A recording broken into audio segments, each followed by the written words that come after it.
Assalamualaikum warahmatullahi wabarakatuh. Kembali lagi bersama saya di channel Mabi Tutorial. Di video kali ini saya akan share ke teman-teman semua cara mengambil link di Instagram sendiri. Oke, langsung aja ke pembahasannya. Tapi sebelum saya melanjutkan, alangkah baiknya teman-teman semua support channel ini dengan cara like, comment, dan subscribe. Terima kasih. Stay tune. Oke guys, langsung aja ke pembahasan cara mengambil link Instagram kita sendiri.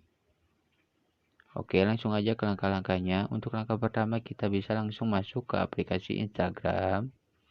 Tapi sebelumnya teman-teman harus ingat terlebih dahulu nama Instagram teman-teman sendiri.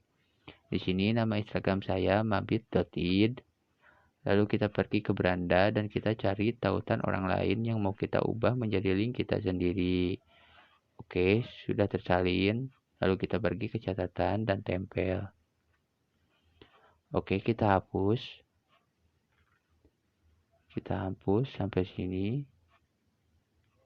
Dan kita masukkan nama profil Instagram kita sendiri. Oke, setelah sudah kita coba di aplikasi Chrome.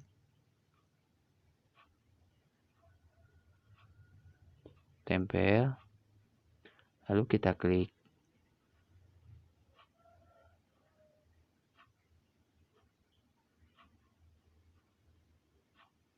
Oke guys, linknya sudah berhasil dan siap pakai. Saya pamit undur diri. Terima kasih. Salam Mabi Tutorial.